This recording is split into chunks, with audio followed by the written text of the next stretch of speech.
The summer heat pressed down on the Harrington estate like a heavy blanket.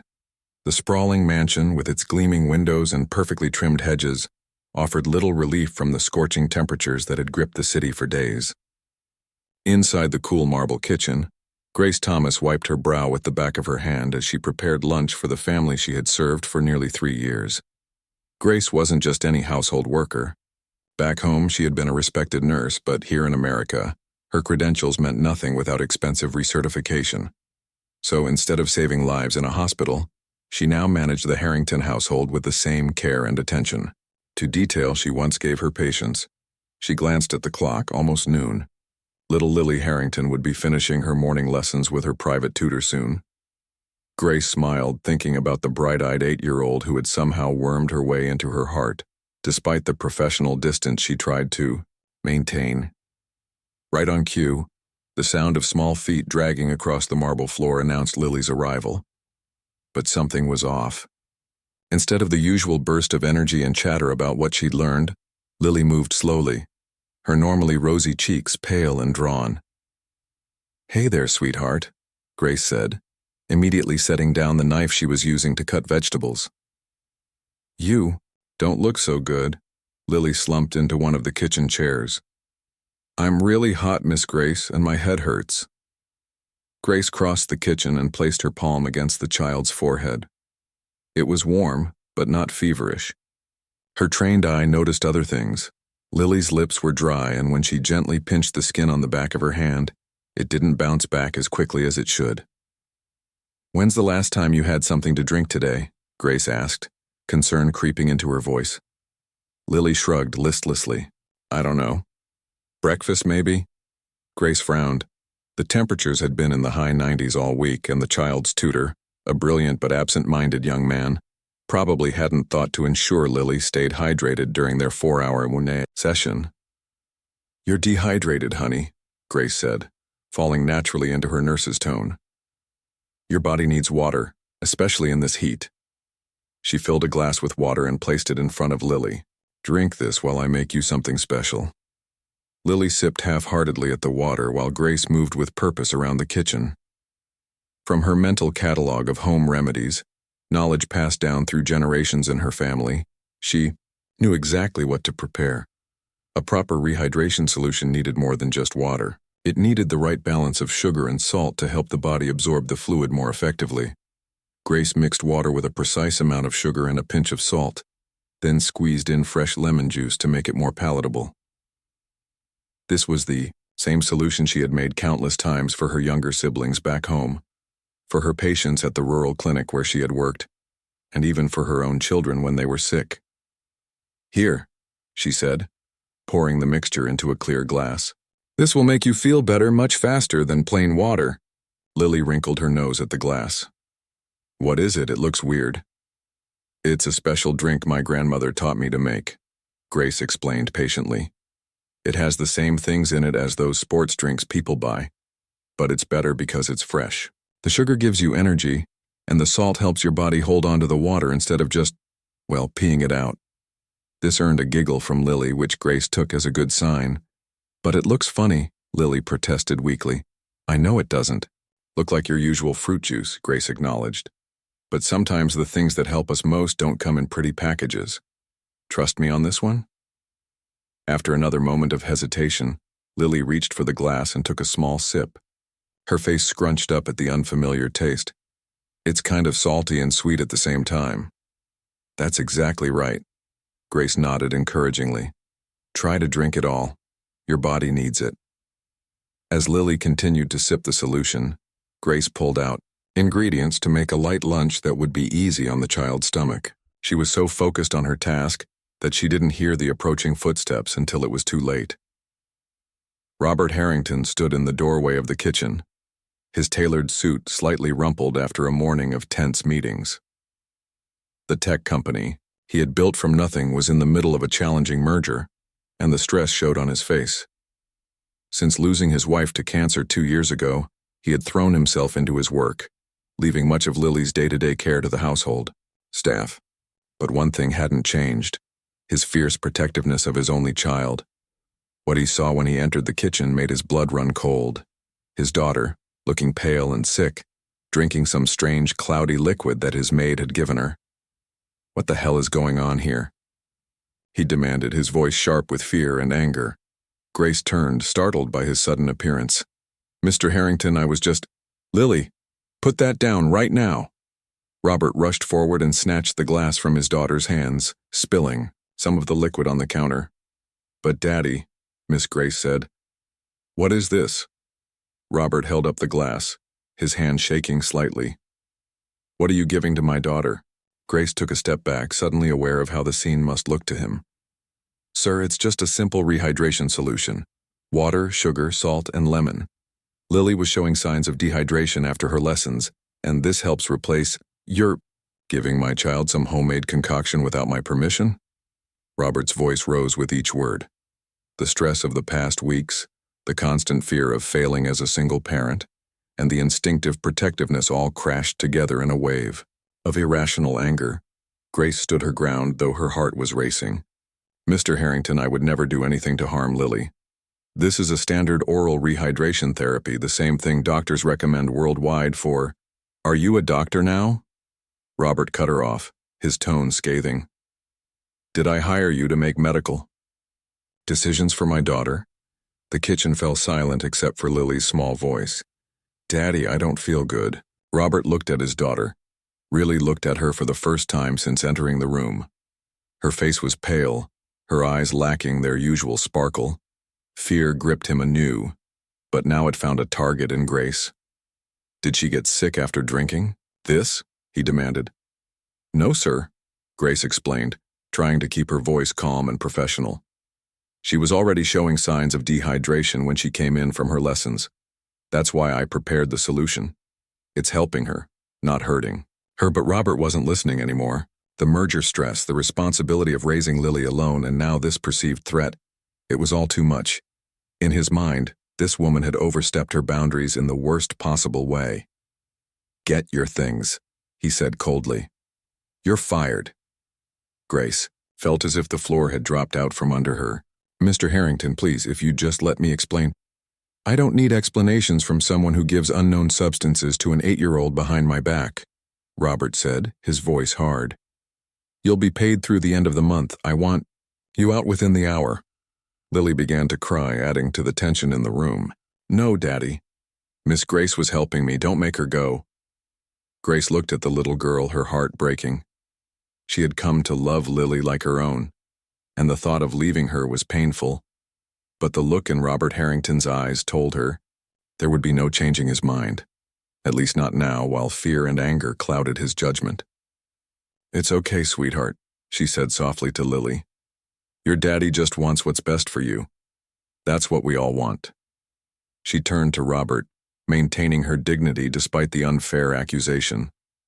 "I'll get my things, Mr. Harrington, but please, make sure Lily drinks plenty of fluids and sees a doctor if she doesn't improve.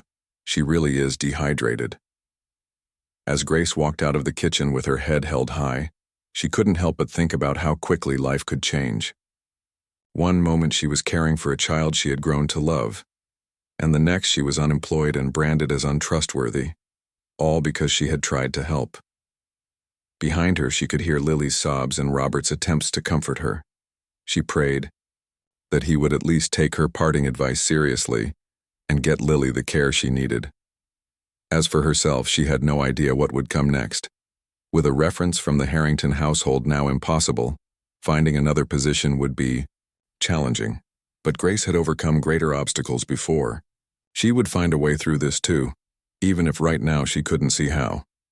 The security guard shifted uncomfortably as he stood in the doorway of the kitchen. Robert had called him on the house intercom, his voice tight with barely controlled anger. "Please escort Miss Thomas off the property," Robert said, his arm protectively around Lily's shoulders. "Make sure she takes only her personal belongings." The guard, a middle-aged man named Pete who had always exchanged friendly greetings with Grace, couldn't meet her eyes. "I'll wait for you by the front door, ma'am," he said quietly before stepping out. Grace took a deep breath, trying to steady herself. "Mr. Harrington, I understand you're upset, but firing me over this is an overreaction. I was using my nursing background to help Lily." "Nursing background?" Robert's eyebrows shot up. What nursing background? Your application said you had worked as household staff for 15 years. Because that's all anyone would hire me for in this country, Grace replied, a hint of frustration breaking through her professional demeanor. I was a registered nurse for 8 years back home, but my credentials aren't recognized here without expensive recertification. Robert's expression hardened. So you lied on your application? No, I didn't lie. I listed my actual work experience in this country, which is what employers want to see. But I've never hidden my medical knowledge. I've mentioned it several times when caring for Lily during minor illnesses.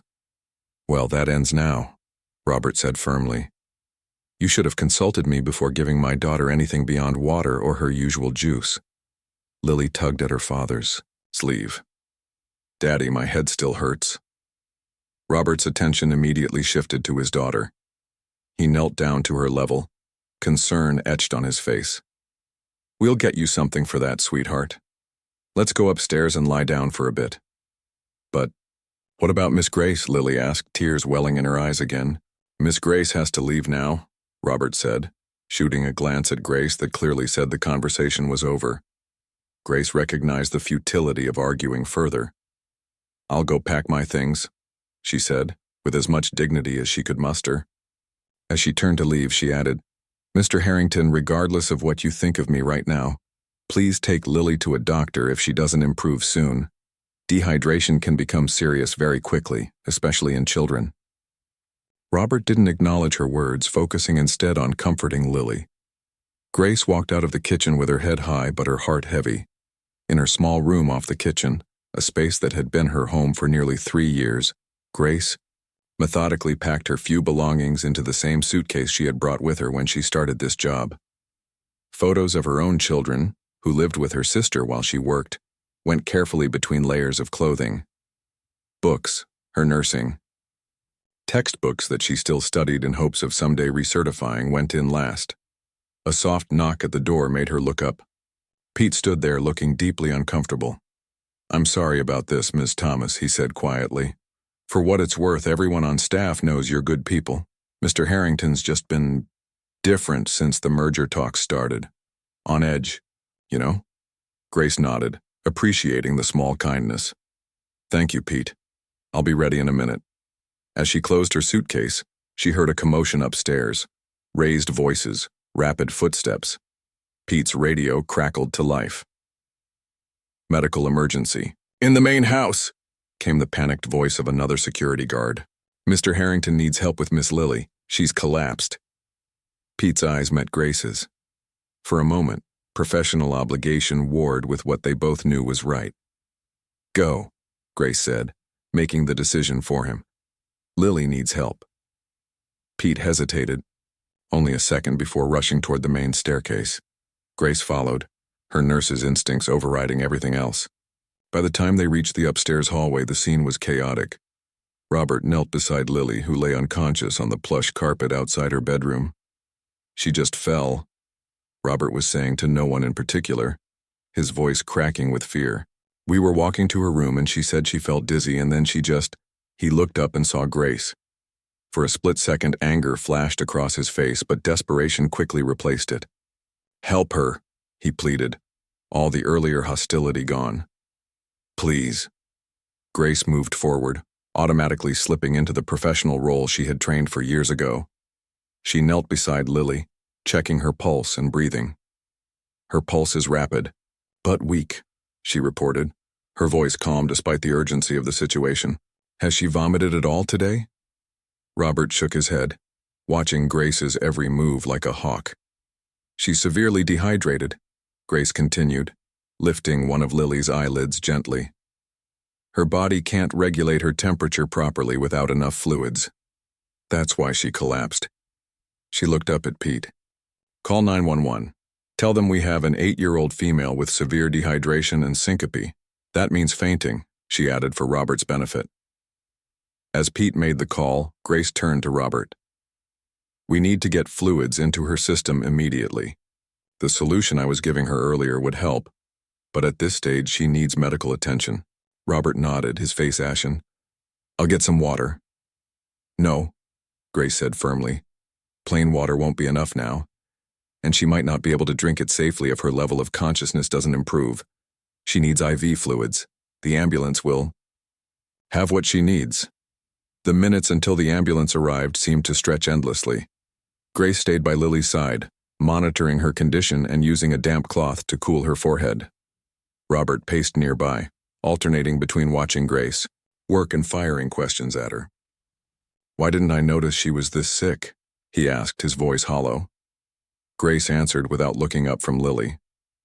Dehydration can progress quickly, especially in children during hot weather, and the early signs can be subtle if you don't know what to look for. But you knew, he said. It wasn't a question. Yes, Grace replied simply. It's part of my training to recognize these signs. When the paramedics finally arrived, Grace gave them a concise report using medical terminology that clearly surprised Robert. The paramedics responded to her with the professional respect usually reserved for fellow medical personnel. Good catch on the dehydration, one of them said as they prepared to transport Lily. Kids can go downhill fast with this. As they lifted Lily onto the stretcher, her eyes fluttered open briefly. Daddy? She called weakly. I'm right here, baby. Robert rushed to her side. You're going to be fine. These people are taking you to the hospital to make you feel better. Is Miss Grace coming too? Lily asked, her voice barely audible. Robert looked at Grace, conflict evident on his face. Before he could respond, one of the paramedics spoke up. Sir, we can only have one family member in the ambulance. Will you be riding with us? Of course, Robert said immediately. As the paramedics began moving Lily toward the stairs, Robert turned to Grace. Thank you for helping. I still need you to leave, but... He pulled out his wallet and extracted several $100 bills. This should cover a taxi and a few weeks' salary until you find something else. Grace looked at the money but didn't take it. Mr. Harrington, I don't want your money. I want you to understand that I would never harm Lily. That solution I was giving her was exactly what she needed. What the doctors will likely give her now, just in IV form. Robert's jaw tightened. You should have consulted me first. You're right, Grace acknowledged. I should have. But in that moment, I was thinking as a nurse, not as an employee. When you see someone in distress, especially a child you care about, you act first. Something flickered in Robert's eyes. Uncertainty, perhaps, or the first hint of regret. But the paramedics were calling for him and Lily needed him. I have to go, he said, stuffing the money back in his pocket. Pete will see you out. As Robert hurried after the paramedics, Grace stood in the hallway, a strange sense of emptiness washing over her. After 3 years in this house caring for Lily, this was how it ended, with a medical emergency and not even a proper goodbye to the child who had become so dear to her. Pete approached cautiously. Ms. Thomas, do you want me to call you a taxi? Grace nodded, suddenly feeling the weight of everything that had happened. Yes, please. And Pete? Keep an eye on Lily for me, will you? Let me know how she's doing. Pete's expression softened. Course I will. Everyone here knows how much you care about that little girl. Outside, waiting for the taxi, Grace gazed up at the imposing mansion that had been her workplace and home. The summer heat still pressed down, unrelenting, but now she had nowhere cool to escape it. Her phone buzzed with a text from her sister, asking how her day was going. Grace stared at the screen, not knowing how to even begin explaining what had happened. The taxi pulled up to the curb. As Grace put her suitcase in the trunk, she couldn't help but wonder what would happen to Lily now. Would the hospital staff realize what had caused her collapse? Would they explain to Robert what Grace had been trying to do? Or would he continue to believe she had somehow endangered his daughter? Either way, Grace knew she would probably never find out. The gulf between their worlds, his of immense privilege, hers of immigrant struggle, had always been vast. Today it had become unbridgeable. As the taxi pulled away from the Harrington estate, Grace closed her eyes and offered a silent prayer for Lily's quick recovery. Then, drawing on the resilience that had carried her through far worse challenges, she began to think about what would come next. She still had her skills, her knowledge, her experience. She still had her dignity. Somehow she would find a way forward, even if right now the path ahead seemed frightening and uncertain. Behind her, the great iron gates of the Harrington estate swung closed with a final sounding clang. The emergency room at Mount Sinai Hospital hummed with activity. Robert sat rigidly in an uncomfortable plastic chair beside Lily's bed, watching as nurses hooked up an IV line to his daughter's small arm. The initial panic that had gripped him when Lily collapsed was now settling into a dull, persistent fear that gnawed at his insides. A nurse smiled reassuringly at him. "The doctor will be with you shortly, Mr. Harrington." Robert nodded silently, his eyes fixed on Lily's pale face. She had regained consciousness in the ambulance but remained lethargic and confused. Each moment that passed without answers felt like torture. Finally, a doctor pushed aside the curtain surrounding Lily's bed. She was a woman in her early 40s with kind eyes and an air of quiet competence. "Mr. Harrington? I'm Dr. Chen." She extended her hand, which Robert shook automatically. "I understand your daughter fainted at home?" "Yes," Robert confirmed, his voice hoarse. "She was complaining of a headache and then she just collapsed." Dr. Chen nodded, making notes on her tablet. "And had she been showing any other symptoms before that? Dizziness, fatigue, confusion?" "She said she wasn't feeling well when she came down from her lessons," Robert admitted. "She looked pale. I was taking her to lie down when she fainted." "Had she been drinking enough fluids today? It's been exceptionally hot this week." Robert hesitated. I don't know. I was in meetings all morning." Dr. Chen didn't comment on this, but her eyes flickered briefly to Robert before returning to Lily. She examined the girl thoroughly, checking her eyes, feeling her pulse, listening to her breathing. "Lily," she said gently, "can you tell me how you're feeling now?" "Better," Lily murmured, though her voice was weak. "Not so dizzy anymore." "That's good," Dr. Chen smiled. "The fluids we're giving you are helping." She turned back to Robert. "Mr. Harrington, Lily is suffering from moderate to severe dehydration. Her electrolyte levels were dangerously low when she came in, which is what caused her to faint. We're giving her intravenous fluids to rehydrate her and restore her electrolyte balance." "Will she be okay?" Robert asked, the fear evident in his voice. "Yes, she should recover fully," Dr. Chen assured him. "But I'd like to keep her overnight for observation and to make sure she's properly rehydrated. Dehydration in children can be very serious if not treated promptly." Relief washed over Robert. "Of course, whatever she needs." Dr. Chen made another note on her tablet. "Was there anyone at home who noticed the signs of dehydration before she collapsed?" Robert stiffened. The housekeeper thought she might be dehydrated. She was giving her some kind of homemade drink when I came home." "Do you know what was in this drink?" Dr. Chen asked, her interest clearly piqued. "Water, sugar, salt, and lemon juice, I think she said," Robert replied, tension creeping back into his voice. "I didn't like her giving Lily something without my permission." To his surprise, Dr. Chen nodded approvingly. "That's actually a very effective oral rehydration solution. It's similar to what we use in hospitals around the world, especially in places where IV fluids aren't readily available. The World Health Organization has a nearly identical formula that has saved countless lives." Robert blinked, taken aback. "You mean it would have helped her?" "Very likely, yes," Dr. Chen confirmed. "It wouldn't have been as fast as the IV fluids we're giving her now, but it certainly would have started the rehydration process. Your housekeeper showed good judgment. Does she have medical training?" She mentioned she was a nurse in her home country," Robert admitted, a knot forming in his stomach as he remembered Grace's words, and how quickly he had dismissed them. Dr. Chen looked thoughtful. "That explains it.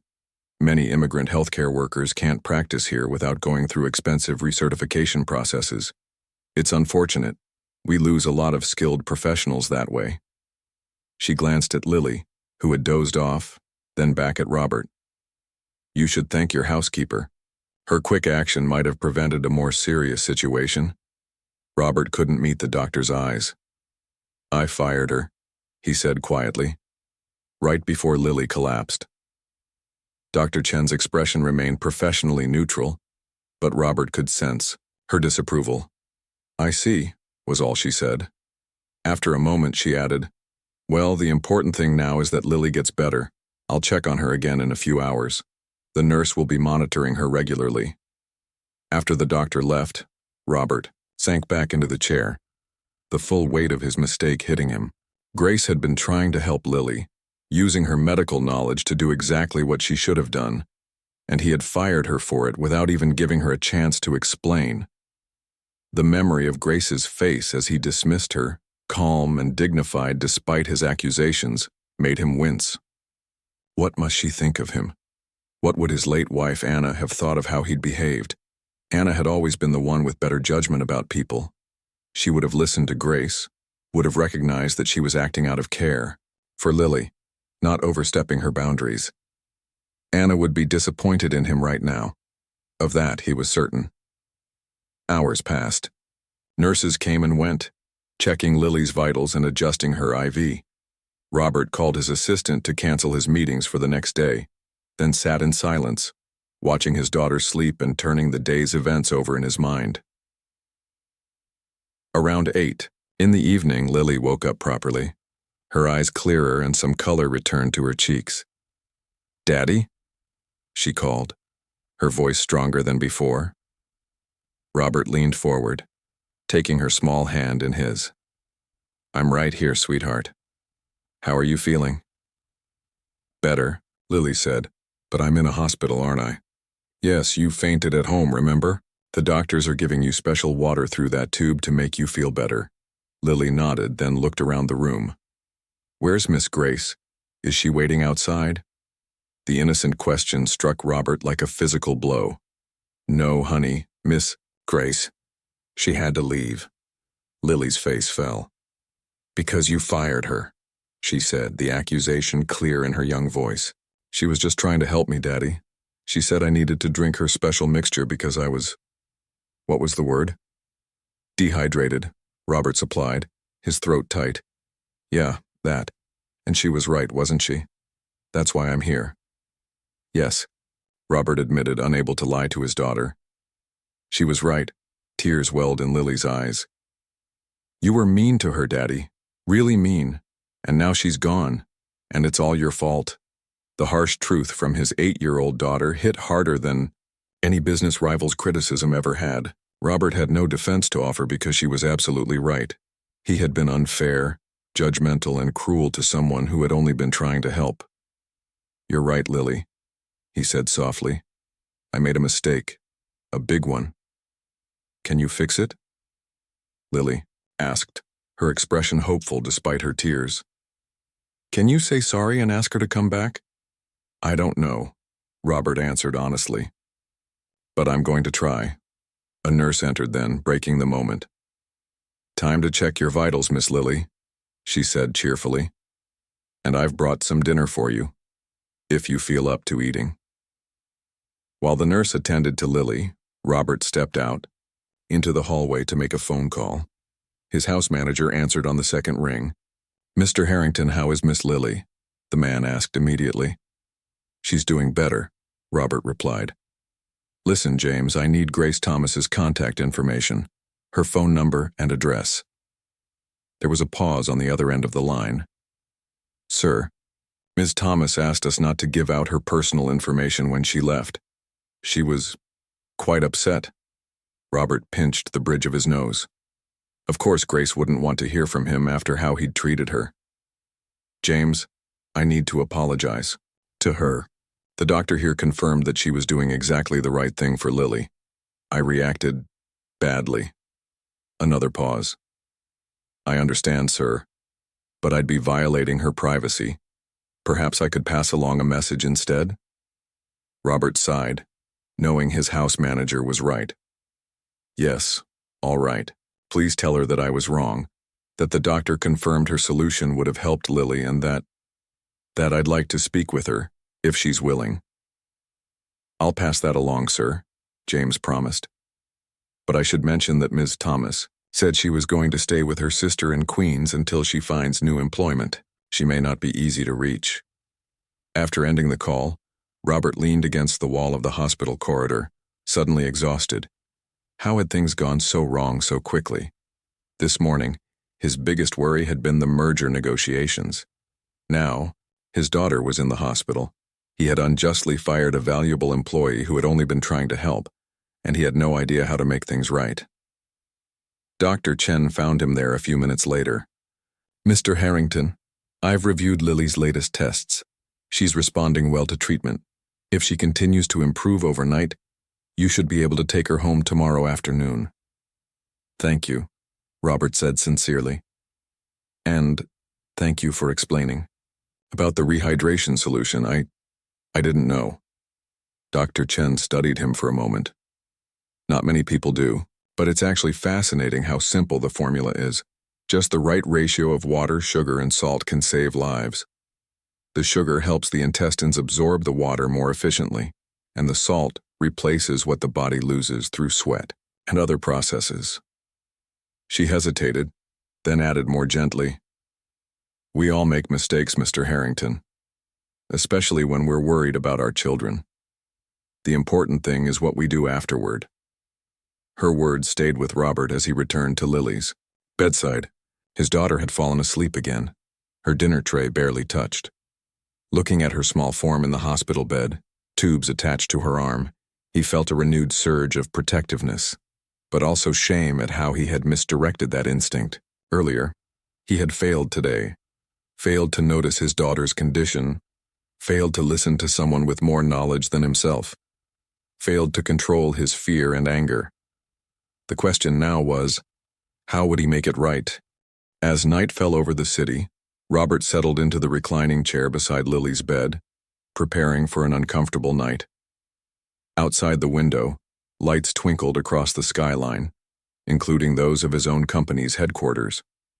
For once, he gave no thought to the merger or his business concerns. Instead, his mind kept returning to Grace Thomas and the dignified way she had faced his unfair accusations. Somehow, he had to find her and make amends, not just for Lily's sake, but because it was the right thing to do. The ride home from the hospital was quiet. Lily sat in the back seat of Robert's luxury SUV, still pale but much improved after her overnight stay. She stared out the window, unusually subdued, her small fingers absently tracing patterns on the leather seat. "Are you feeling okay, sweetheart?" Robert asked, catching her eye in the rearview mirror. Lily nodded but didn't speak. The silence felt like an accusation. When they arrived home, the house seemed different somehow, colder, emptier. Robert realized with a pang that Grace's absence was palpable. Her warm presence had filled more space than he'd ever acknowledged. "I'm going to my room," Lily announced flatly once they were inside. "Don't you want some lunch first?"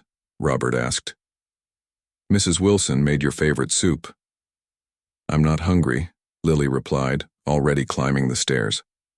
Robert watched her go, feeling helpless. The house manager, James, approached quietly from the direction of the kitchen. "Welcome home, sir. How is Miss Lily?" "Better physically," Robert sighed, "but upset. She misses Grace." He hesitated. "Have you been able to reach her?" James's expression was carefully neutral. "I passed along your message as requested, sir." Ms. Thomas didn't respond directly, but her sister called back to say that Ms. Thomas has received the message and needs time.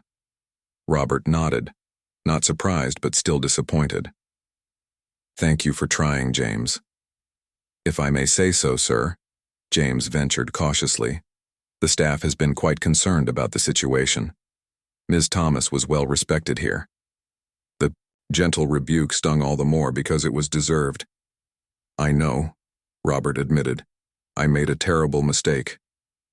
Left alone in his study, Robert tried to focus on work emails, but his mind kept wandering. The doctor's words echoed in his thoughts. The important thing is what we do afterward. What was he doing? Sending a message through James hardly seemed sufficient. If one of his executives had made a similar error of judgment, jumping to conclusions, making decisions based on fear rather than facts, he would expect more concrete actions to rectify the mistake. His computer screen blurred as he stared at it, unseeing. Gradually, he became aware of voices drifting in from the hallway. Lily talking to Mrs. Wilson, the cook who had been with the family for decades. "I don't understand why Daddy was so mean to Miss Grace," Lily was saying, her voice small but clear. "She was just trying to help me." "Your father loves you very much," came Mrs. Wilson's gentle reply. "Sometimes, when people are scared for someone they love, they don't think clearly." "But he didn't even listen to her," Lily insisted, "and now she's gone and she probably thinks I don't care about her anymore." "I'm sure she knows you care, dear. But what if she doesn't come back? What if I never see her again?" The raw distress in his daughter's voice cut through Robert like a knife. He'd been so focused on his own mistake and how to fix it that he hadn't fully considered what Grace's sudden departure meant to Lily. The woman had been a daily presence in his daughter's life for 3 years, since shortly after Anna's death, when Lily had needed female guidance and care more than ever. Robert pushed back from his desk and walked to the window, gazing out at the manicured gardens where Lily and Grace had often spent time together. Grace planting flowers while Lily helped by getting thoroughly muddy. Grace teaching Lily the names of birds that visited the garden. Small moments he had barely noticed at the time, but which had clearly meant the world to his daughter. He thought back to his first interview with Grace 3 years ago. She had been straightforward about her background, mentioned her nursing experience, though he now realized he had paid little attention to that part of her history, focusing instead on her references as household staff. Had he really listened to her then? Had he ever truly listened? The truth was uncomfortable. He had seen Grace as just another employee, someone to keep his household running smoothly while he focused on his business empire. He had never bothered to know her as a person with valuable skills and knowledge, beyond serving his family. His phone buzzed with a text from his assistant. "Merger documents ready for final review. Meeting with legal team tomorrow 9 a.m. Robert stared at the message, suddenly struck by the absurdity of it all. He had built a billion-dollar technology company from nothing. He could orchestrate complex international deals. He employed thousands of people around the globe. And yet he had completely failed at the most important job of all, being a good father to Lily. Anna would have been so disappointed in him. She had always been the one to remind him that people were more than their job titles or functions, that everyone had a story worth knowing, skills worth respecting. How had he forgotten that fundamental lesson? He texted his assistant back, "Reschedule for next week. Family emergency." Then he did something he rarely allowed himself to do during working hours. He sat on the couch in his study and simply thought. No emails, no calls, no distractions. Just honest reflection on how he had ended up here. The truth was painfully clear. His fear of failing Lily, of not being able to protect her the way Anna would have, had made him paranoid and quick to judge. Instead of seeing Grace's actions as the caring gesture they were, he had perceived a threat where none existed. And in doing so, he had lost someone valuable to his household, and more importantly, to his daughter. A soft knock interrupted his thoughts. Lily stood in the doorway looking small and uncertain. "Daddy? Can I talk to you?" "Of course, sweetheart." He patted the spot beside him on the couch. "Come sit with me." Lily climbed up next to him, her legs dangling above the floor. For a moment, she just sat there gathering her thoughts in a way that reminded him painfully of Anna. "Mrs. Wilson says you were scared when I got sick," she finally said. "That's why you yelled at Miss Grace." Robert nodded, seeing no point in sugarcoating the truth. "I was terrified, Lily, when I saw you looking so pale and drinking something. I didn't recognize, I panicked. But that's not an excuse. I should have listened to Miss Grace's explanation." "The doctor said she was right, didn't she? About me being dehydrated?" "Yes," Robert admitted. "The doctor said the drink Miss Grace made for you was exactly what you needed. It's what doctors use all over the world to help sick children." Lily absorbed this information with a solemnity beyond her years. So Miss Grace wasn't doing anything wrong. She was being a nurse like she used to be. "That's right," Robert agreed, impressed by his daughter's perception. "But I didn't see it that way at the time. Mommy always said we should listen before We judge, Lily said quietly. The simple statement hit Robert with unexpected force. It was exactly the kind of thing Anna would say, had said, many times. And he had failed to honor her wisdom when it mattered most. Your mom was right, he said, his voice thick with emotion. I should have remembered that. Lily leaned against him, seeking comfort as much as giving it. I miss Miss Grace, and I miss Mommy. Robert put his arm around her small shoulders. I know, sweetheart. I miss them too. They sat in silence for a while, the weight of absence heavy between them. Finally, Lily looked up at him with those clear blue eyes so like her mother's. Daddy, can you please find Miss Grace and say you're sorry? Tell her I need her to come back. In that moment, looking at his daughter's hopeful face, Robert knew what he had to do. Not just a message passed through James, not just an apology, but a genuine attempt to make things right. I'll try my best, he promised. But I need you to understand that Miss Grace might not want to come back, even if I apologize. I hurt her feelings very badly. But you have to try, Lily insisted. Really, really try. I will, Robert said, and for the first time since this whole mess began, he felt a sense of clarity and purpose. I promise. Later that afternoon, Robert found himself in unfamiliar territory, both literally and figuratively. He had asked his driver to take him to the address in Queens where James believed Grace was staying with her sister. The neighborhood was a far cry from his upscale Manhattan surroundings. Modest apartment buildings lined streets where children played on the sidewalks, and small businesses displayed signs in multiple languages. As they drove slowly down the street looking for the right building, Robert felt increasingly out of place in his expensive suit and luxury car. The disparity between his world and Grace's had never been more apparent. Wait here, he told his driver when they finally located the address. I don't know how long this will take. The apartment building was clean but worn, with a security door at the entrance. Robert checked the list of names by the intercom and found P. Thomas in apartment 3B. Taking a deep breath, he pressed the button. After a long moment, a woman's voice answered, not Grace's. Yes? Who is it?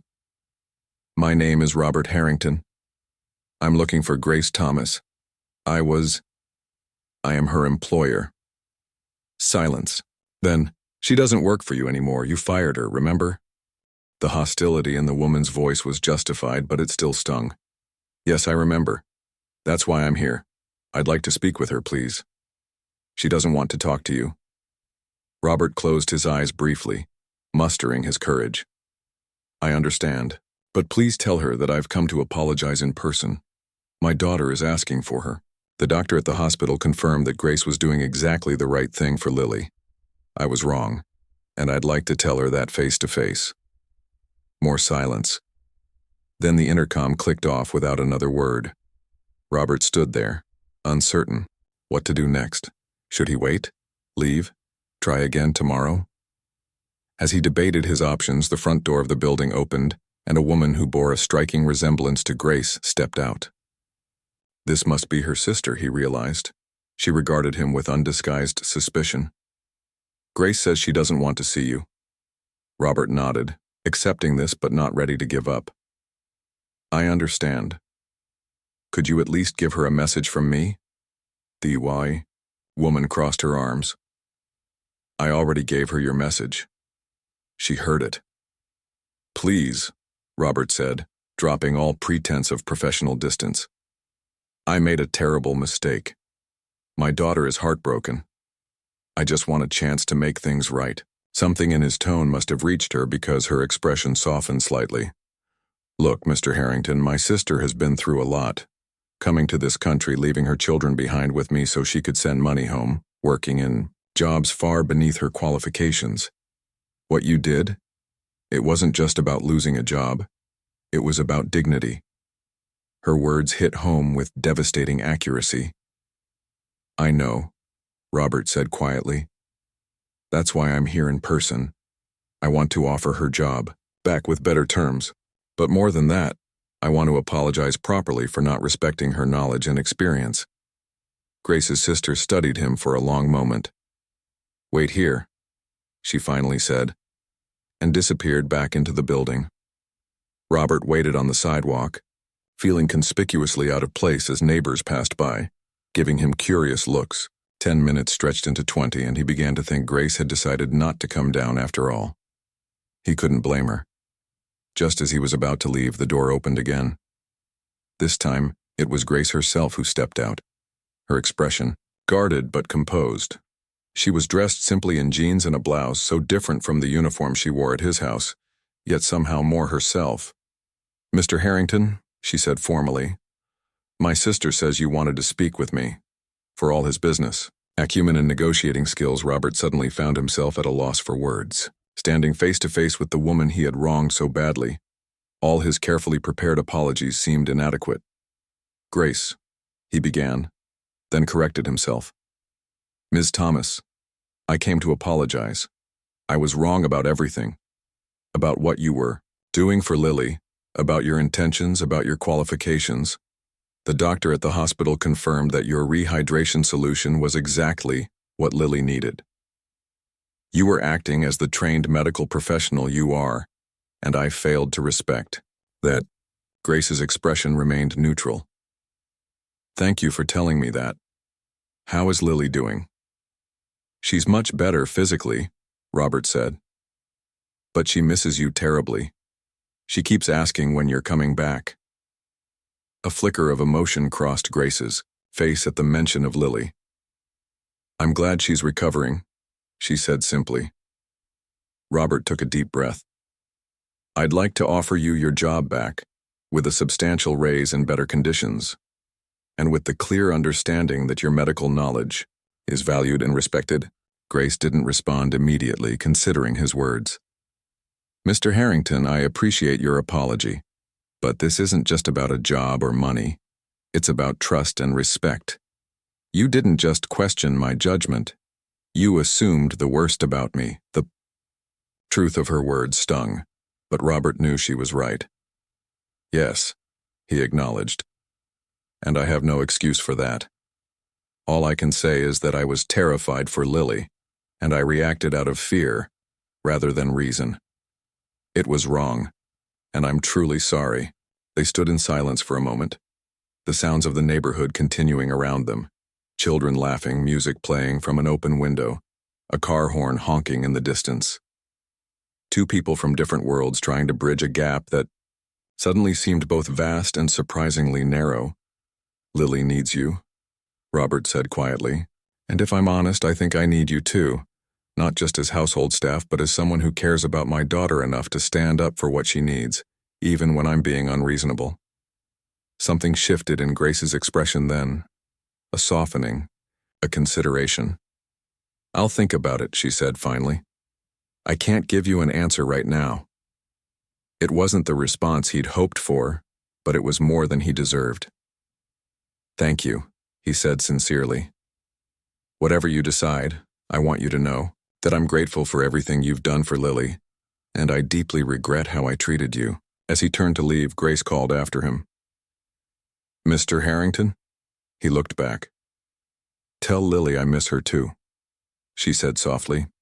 It wasn't forgiveness, not yet. But it was a start. 3 days had passed since Robert's visit to Queens, and still no word from Grace. Each day Lily asked if Miss Grace was coming back, and each day Robert had to tell her he didn't know yet. The hope in her eyes when she asked and the disappointment that followed his answer were becoming harder to bear.